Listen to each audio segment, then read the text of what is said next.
Hey everybody, welcome. We are doing this exciting book journey.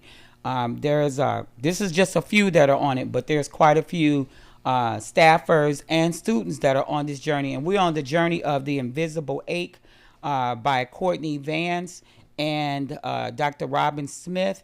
And it's been very interesting. So what I want to do real quick, because you got to know who's in the house with us. So we're going to start over here. You can say your name and maybe something just quickly about the book that you've kind of seen in the book. So we'll start with T Head. How you doing? This is Terry Head. I'm here at the podcast, and I'm super excited about the book. Also, when I started reading it, I shared with Mr. Hanson that the book kind of made me angry, kind of sad, because it had me think about some things about my dad as I was reading it, and it built.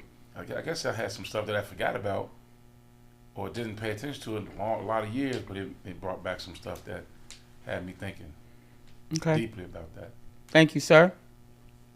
Coach Ramey, the book was a lot to unpack for me. I just saw it as you kind of like watching a movie, and then when the narrator came back and like broke down some of the scenes of the previous chapter, it was kind of heavy, especially some things that you see on a day-to-day basis.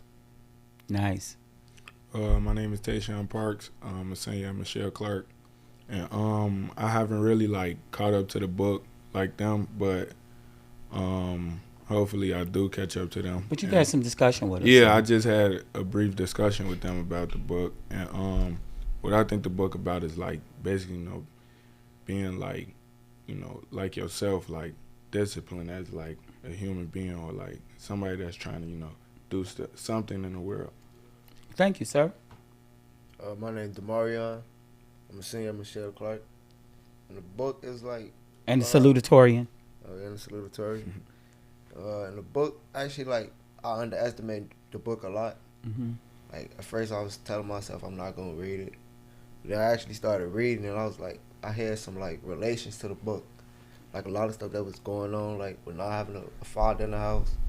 And, like, with this mask, wearing the mask, like carrying a lot of weight on your shoulders and stuff like that. So I related to the book a lot. I actually like the book a lot. And it's like, it's helping me. It's helping me too. Big Lee. Favorite teacher's favorite teacher. I think the book, to me, brought out some unknown information. A lot of times, especially my way of life here in Chicago, a lot of black males don't grow up with father figures, so to hear somebody talk about it, I think it was important and is interesting because it's not the normal, typical middle-class black households way of life, having a father figure in there to really expound upon how you feel, how he dealt with life, things of that sort. So it gave me a lot of what-if moments.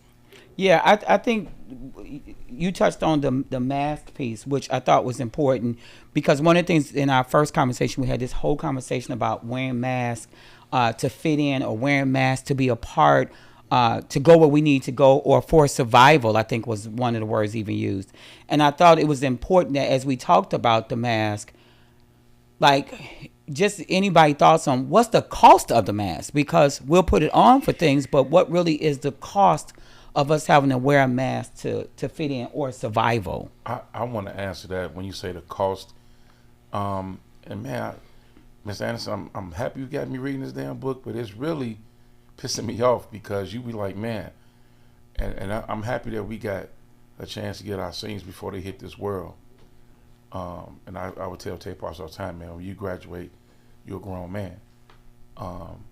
And when you say the cost of it, it's like, damn, I wish I'd have known, that one piece, that's what I said about my dad, that one male piece, just let me know, because nobody told me that it was going to be how hard it was, and you have to really work and strive, and you know what I mean, and navigate through this thing. So I was always doing it by myself.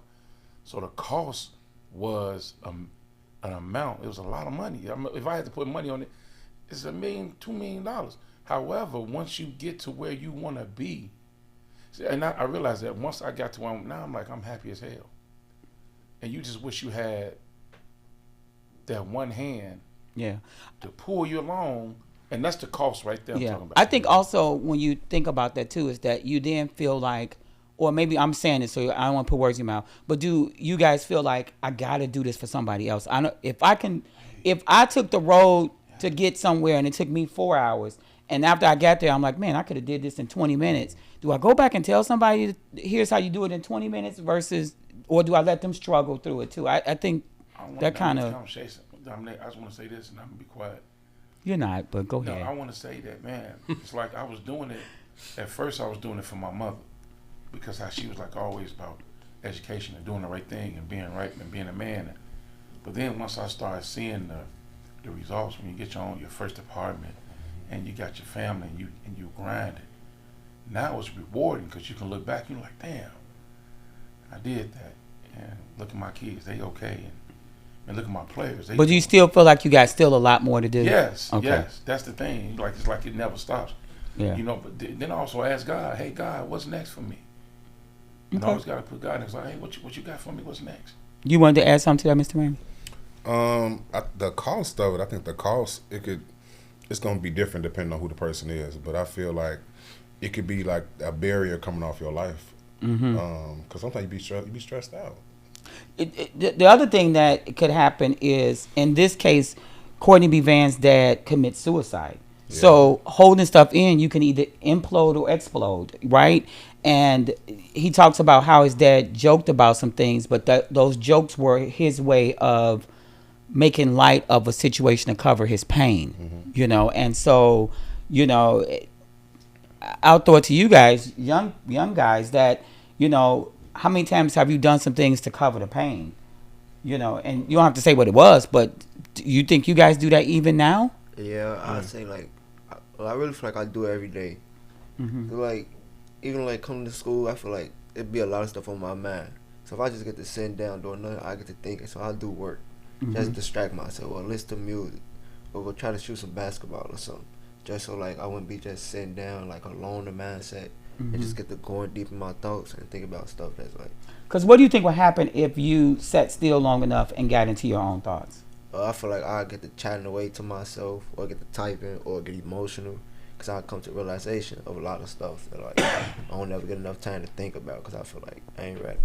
So, this to you, Miss Lee, on this, because you're like the godfather of this conversation. But when he says that he doesn't want to take that time to be with his thoughts and stuff like that because it will cause all these emotions, what do you say to that? Well, it's kind of a give and take. I mean, you have to be, in my opinion, honest with yourself over anything. And sometimes you say things to yourself that you might not say to others. Your expectations of yourself is so much higher than your expectations of others. And I think as parents, as black men, our expectations sometimes of our students, our own kids, is astronomical. And I think it's important to listen to yourself. Nobody's going to give you better advice than you. And that little gut feeling when they say don't do something and you do it anyway, you're like, damn, I wish I could go back. Because it told me not to do that. It told me not to say that. But you're And I afraid said of being listening to your emotions because you don't know what it's going to take you to. Just, you think problems, or Honestly, I don't know. okay, I really you don't just know yet. afraid? Yeah. Do you find that same thing? No, I feel like for me it's like if I sit there and like take it all in, like my emotions and stuff, I feel like that's me like wasting time. So you feel like you shouldn't have emotions? I feel like no, because it's like you wasting time on something that you can't change. So it's like it's no point of just sitting back or sitting thinking about what you did or what can you do next to help the situation. That's what I feel like. So if you sit there and take it all in, you're just wasting time on it. I mean, it's good, and then if you do something like successful or something, it's like now you can look back at that time, it's like that's what I did this for. I kind of agree with that because I feel like as we get older in life, it's not the situation, it's how we handle it. Because if you handle it wrong, it's wrong. Something can happen. But if you handle it right, you keep moving, you keep going. Yeah. But I think you also have to look at, to what Tayshawn said, it is important to reflect. Absolutely. And as a teacher, I might do something that didn't come out right first period, but by third period, I got to cooking. figure it out. You cooking by So third if I don't period. reflect, good or bad, I don't want to just say I want to look back at the good stuff. I want to analyze anything bad. How could I have done that better? And I think that's what Demarion was talking about, being afraid of going back and forth with yourself too much. But a lot of times you have to push yourself. If you take a bad shot in the game, that's going to haunt you. And then that next time you in another game, you're going to think about that shot and say, I got to make this one. Oh, I'm I not gotta going to make try. that one. The- Well, I the hope it ain't. I'm not going to try. Final layup in the Hope game, we could have won and went downstate, but I'm not. Oh, here we go. I The love yellow him suit so that I much. bought to wear go downstate for how many years now, Head? But one of my best players had that shot, and Well, we can't necessarily say that, Coach. Right. You can't just say it was only him. Now you Oh, my can't. God. It was Now bad you gonna- coaching. Now you It was gonna- bad coaching. I It don't was think you bad can coaching. analyze That's it what I for would him, say. because at the end of the day, we can analyze that you didn't put my point guard in, and that's why we didn't win that game. Or that you it just was did bad right. coaching. I mean, It was there's I always so we tell can my kids, analyze to always the on end of Coach Head. time. I'll take the loss. It's But my at the end That's all of the I'm day, saying. we have to look back, good or bad, and because we got to live with whatever that choice was we made, but we have to learn from it. Yeah. So anytime I'm talking to students and they do something that's messed up, I'm gonna tell them it's messed up, but I'm gonna talk to you about it and how to move forward. I was just talking to Demarion third period, and we were talking about he turned in an assignment late. He wanted to know if He he did could some get full late stuff credit. when I was doing it too, and I was like, So I gave him a whole spiel about taxation. Like if it's late, you know, and I'm telling them like there's consequences. Like you got to pay up. You know, you got to pay that. I said, what did I say? Property taxes were due on the 1st. "Oh, y'all were doing If Monopoly?" you turn to me and after, no, we talking life. Again, we talking life. No, I get you. And I told him, anybody that paid that property tax after the 1st, it's a penalty. Yeah. 16%, if I'm not mistaken. It's hefty. So anytime you have, you know, actions, there's consequences that go along with it. But it's important to reflect on literally everything, because inevitably that's what makes you a better person, a better father, a better teacher, a better man, and just a better individual. And as in life, we have to give back. Yeah. So every pitfall you step in, you want to make sure the next person does. Don't do it. That's I want, that's life. I want that. Hey, don't be afraid to listen to yourself. You know, because you know yourself more than you know yourself better than your mom and dad. Right. You know your dreams, your goals, your passion. Don't. If you sitting there and you're thinking, you know, it's for a reason. You know what I mean? And don't be afraid of that. And just like, you know, when you know you want something,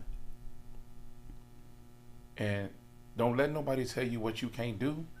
And if you want it, go get it. You can get whatever you want. I would add in that, don't be afraid to seek wise counseling either. Like from somebody that you trust that's on your side as well. Don't be afraid to seek that as well.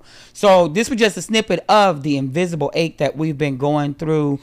We hope to do more with you guys to even kind of show not only the invisible ache, which is the pain that we hide with our masks, but the cost of those masks, but then how do we move forward in making sure that everything we do helps someone else. And I think it's very important as we end this that we continue to think about every chance we get to help somebody, that we help change the world.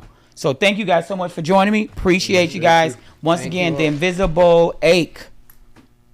On the next one. Dismantle.